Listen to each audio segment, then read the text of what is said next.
we have come to another season of Christmas. Now we need to ask ourselves the question, why Christmas and for whom?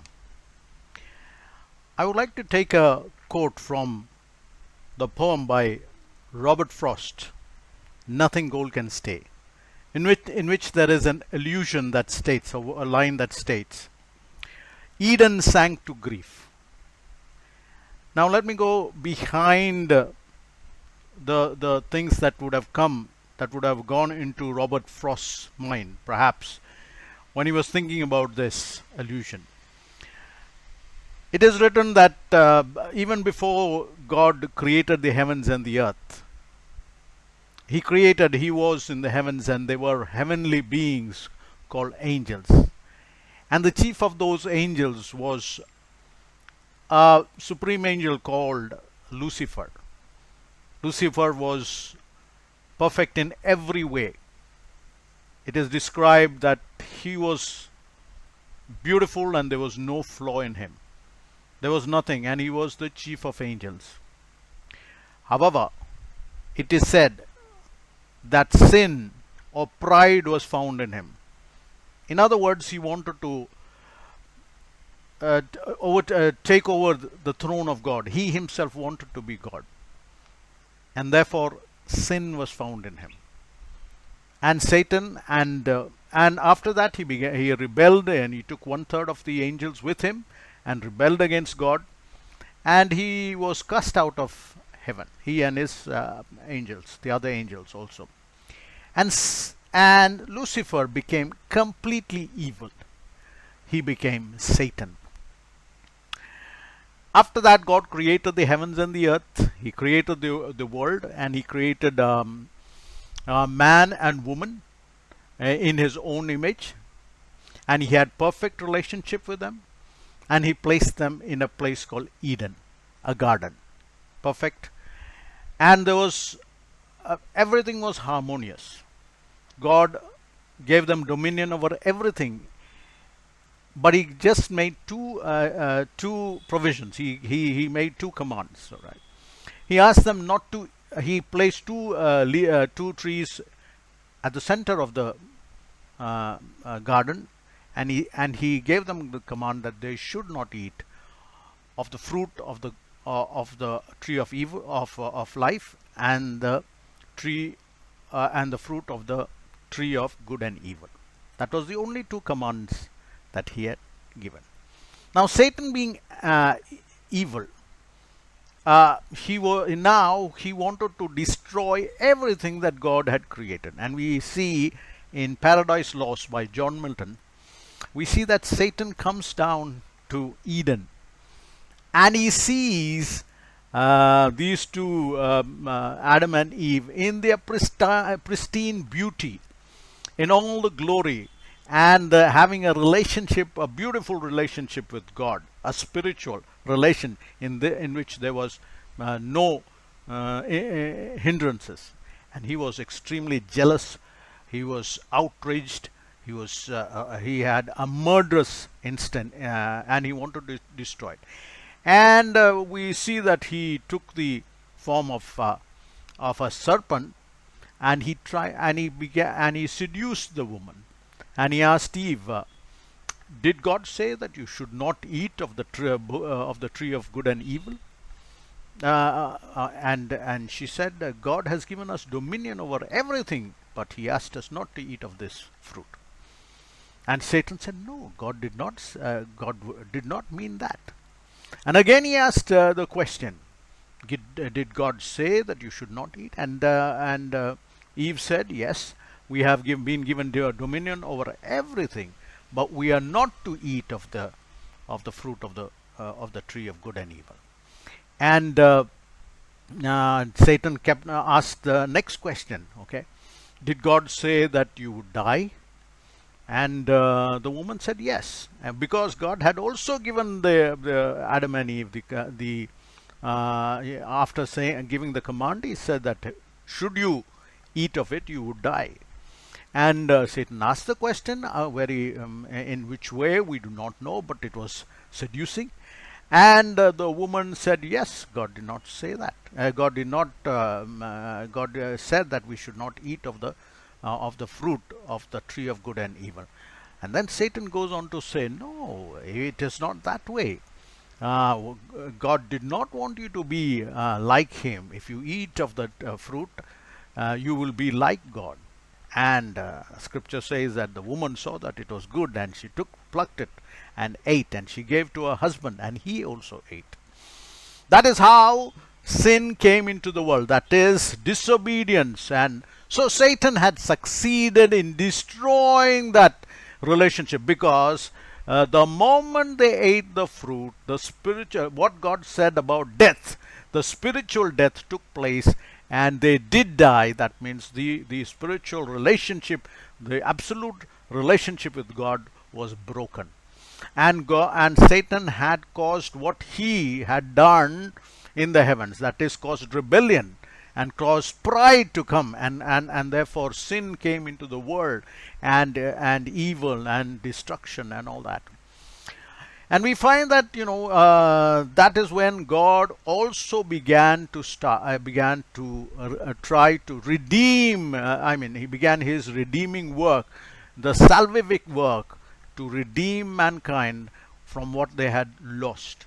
And we see that it is through the salvific history of the Israelites whom he had chosen. We see that in Isaiah, Isaiah says, "And a virgin will give birth, and he will be called, a child will come to the earth. He will be called Emmanuel." That is God with us. And we see in history, that that Jesus Christ did through a woman come and be born into this world. And the mission and the purpose for which he came was to redeem the whole of humanity, to regain the lost state that took place. So this is the meaning of Christmas, that God came into this world to save the the fallen humanity. And it is Christmas. And for whom is Christmas? Christmas is for everyone. That is, everyone has a chance to be redeemed.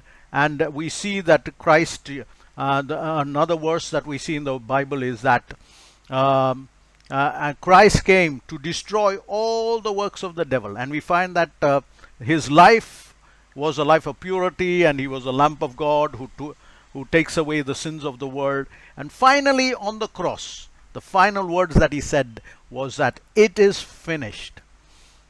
That is, he had won the victory, such that everyone who believes in him will have eternal life.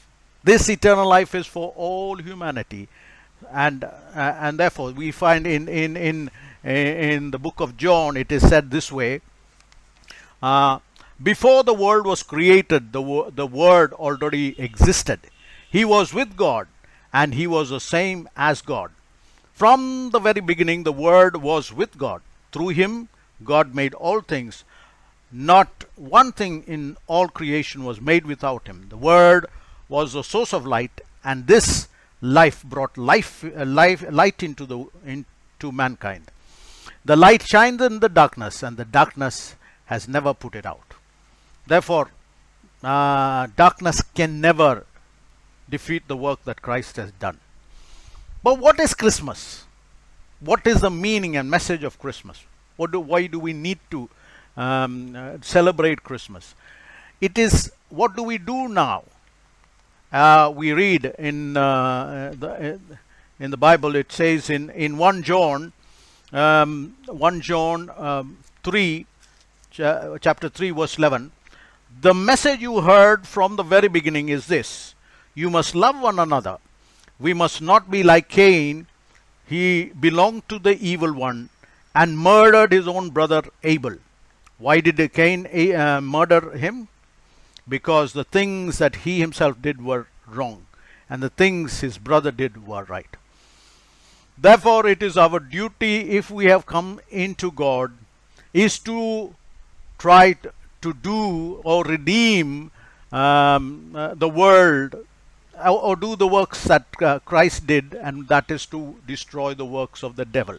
Which means that whatever evil is in us, in amongst us, we need to bring the light there. Therefore, as we see Cain, who murdered his brother, and God said, "Where is your brother?" And he says, "I don't know." In the same way, we have around us people who are suffering, who are in pain, the oppressed, those who have, and all sorts of evils, evil that is around us. We find that people are being separated. People are, are being exploited. People are separated in the name of caste. All these is just like murdering your own brother. And God asks us, "Where is your brother?" And we say we don't know. We have we as a culture, as a churches, we are instead trying Christmas has become almost a corporate culture. We are more happy with that culture, with the riches and and opulence, and that way, rather than looking out for what is around us that we can fix, that we can through Christ bring light to.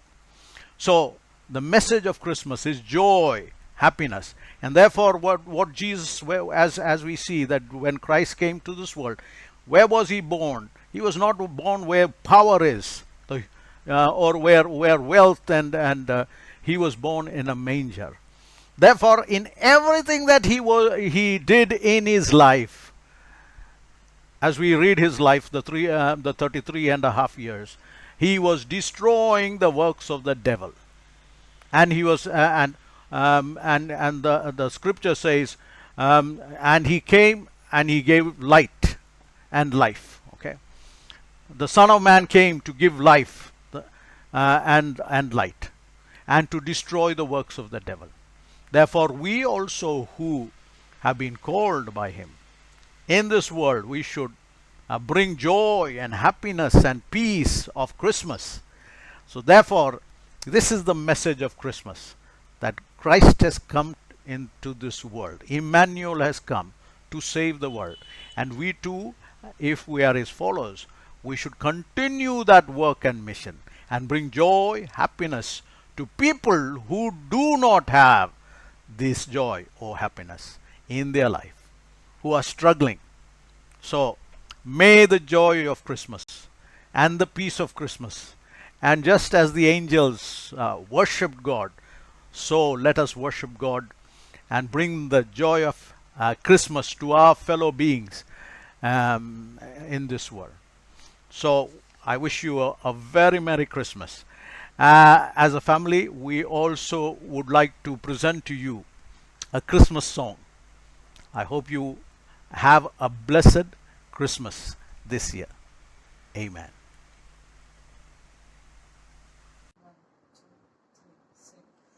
A sign shall be given, a virgin will conceive, a human baby bearing undiminished deity.